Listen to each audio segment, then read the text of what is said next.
Hello everyone, welcome back to my channel. This is the Metatron speaking, and today we are talking about my new Brigandine made by Aleksey, a fantastic and extremely talented craftsman. Link to his Facebook page in the description. Okay, but what is a Brigandine? How is it made? Who used it? How popular was it on the medieval field? And what pros and cons does it have when compared to other forms of armor used in the period?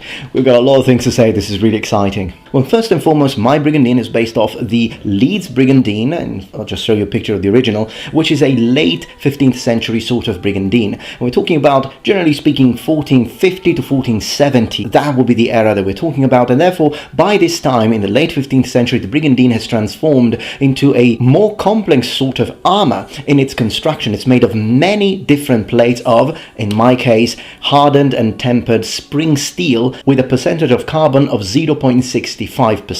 All of my plates in this case have also been tinned, so they are rust proof, and this is a practice that could have been done historically. In fact, tinning for both decorative and preservation reasons has been done since the Roman period, but it being an extremely lengthy and complicated process, it does bring up the price quite a lot. The plates are then riveted onto a backing, a fabric backing, which in this case, if you look at the inside of the Brigandine, is made of canvas. And when we say canvas in a medieval context, we're talking about a mixture of flax and cannabis, but it could have been also backed to hemp. That would have also been historically accurate.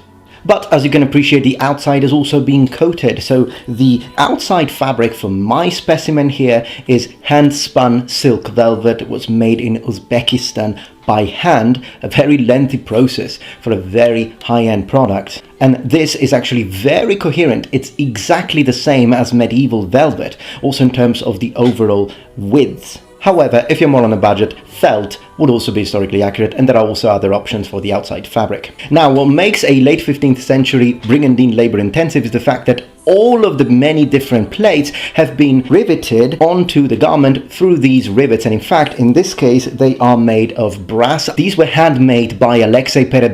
There are about 2,000 of them on my Brigandine. Now, the closing mechanism, it closes in the front. Some Brigandines would have closed in the back. I chose one to close in the front because simply it's easier to put on your own, which is one of the reasons why it's normally associated to common soldiers, but that doesn't mean that a rich medieval nobleman who already had a full plate harness couldn't decide, hey, that Brigandine from that soldier is very nice, how much is that? I want it. And that is because it's very stylish, very fashionable, just like Shad said on his video. Hello Shad, I love your channel. Style also plays a part. Of course, functionality is the most important thing, and we're going to talk about shape. The shape of this Brigandine specifically. Still, where is my mail shirt? I mean, shouldn't I be wearing a shirt of mail underneath my Brigandine? Isn't that the minimum requirement for a soldier? Doesn't the fact that I'm wearing my Brigandine over my arming doublet make it ultimately historically inaccurate? No. Both in the 14th century and in the 15th century, the minimum requirement for a soldier is either a Brigandine or a mail shirt. Better if you've got both, but we're talking about minimum requirement. And if we look at iconography, yes, sometimes we do see soldiers wearing a Brigandine, full helmet, sword, shield, what have you, mail shirt underneath, absolutely fine. But we also find people wearing a Brigandine simply over a doublet, like this picture here. And I'd like to underline, I don't actually think that that's not a gambeson, that's a doublet. They could be an arming doublet like mine. If you look, it really looks like mine. We've got the same collar, the same puffy sleeves, closure mechanism. It's probably an arming doublet, but since I don't see the points, and I will be talking about the points on this video, and I'll tell you where I got them, how they're made and whatnot. Since I don't see the points, it might actually be a civilian doublet.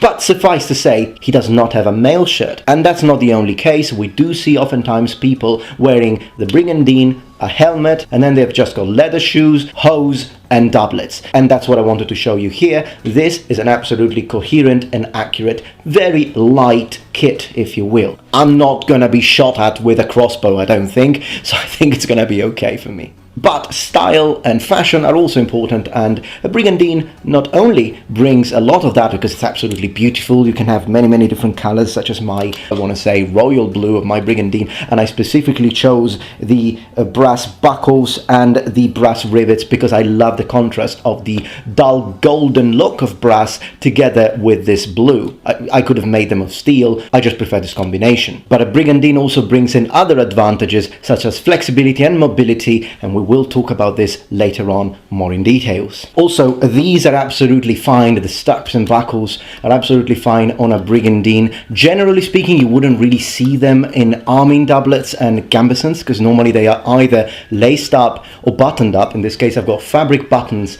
in my arming doublet. But for the Brigandine, they're absolutely fine and coherent. Let's talk about the shape of a Brigandine. Now, you see, my Brigandine, it being a late 15th century type, it's very important for this period to have the proper shape. So if you look at it, you see that it tapers at the waist in sort of a V-like shape that usually is referred to as an hourglass shape in the late 14th century. And then this goes to the exasperated and exaggerated wasp waist that we see in late 15th century armor. Now, my Brigandine does have shape, it's very correct, but it's important to say that in the future, whenever I'll order another Brigandine from Aleksey, I will ask him to actually go even further and push it even a bit more, to actually make it taper even more.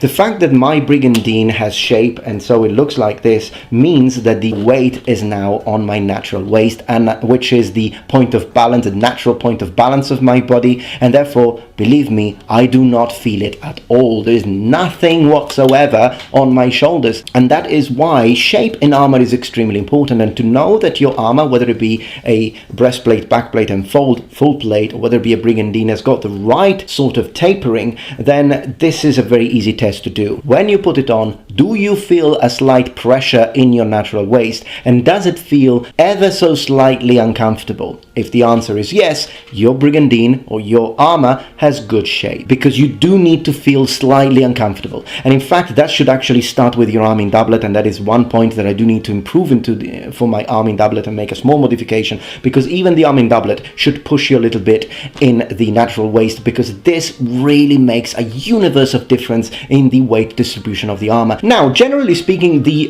Brigandine does provide some advantages. For example, it's a lot more flexible. In fact, it's a bit of an in-between the flexibility of mail and the flexibility of plate. The Brigandine stands in between. It's a sort of compromise between the two realities. It's more protective than mail, but it's less rigid than plate. So it's not as protective as plate, but it does provide more mobility. And I believe that this could have been something that was sought after even by noblemen who could afford full plate. Again, maybe smaller numbers. Generally speaking, common soldiers will be wearing this. But then again, this is a replica of a high-end Brigandine, so it does make sense that a nobleman, perhaps he's in the camp and he decides, hey, today I don't think the enemy is going to attack. Maybe I can see a couple of archers over there just looking for an opportunity to strike or to, snipe someone down. So I don't want to have completely no armor, but I'll just put on my Brigandine. It's a lot easier. And perhaps I'll just wear my barbute, which is again a light cavalry action helmet. It's not what you would wear when you're going for a full charge shock cavalry sort of action.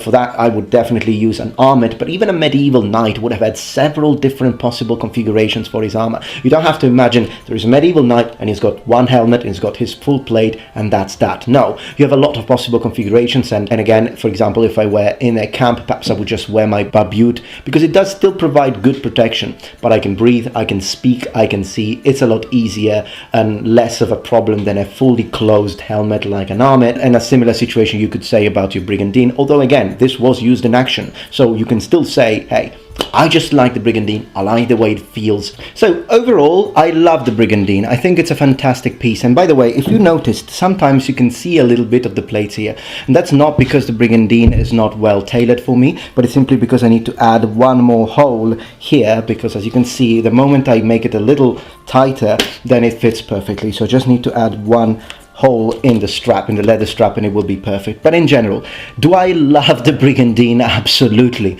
Do you? What do you think about my Brigandine? Do you like it, and what sort of combination would have you gone for? Would you have worn a Brigandine? Would you have gone for a more protective full plate harness? Would you go for the Brigandine shoulders like Shad, or would you rather go for full plate shoulders and limbs and just keep the Brigandine for your torso? Well, let me know in the comments below. I'm really curious to know. Now, I promised I would have spoken a little bit about the points. Now, for those who don't know, full plate arms, full plate legs and shoulders need to be pointed, which means you need to use these strips. In this case, this is made of linen. It has been covered in beeswax like historical examples, and has a tip made of brass because I just like brass. And these are used to suspend the armor. That's the only way you can actually wear full plate legs, arms and shoulders. You need to either point them to your arming doublet, like in my case, and again we see very similar kinds of points in iconography, or you can point them directly to your mail. Whatever the case, these are very well made. They were made by a lovely lady in Wales, and I will leave a link in the description for you to check her out and perhaps order yours. They're very sturdy, very nice and very stylish.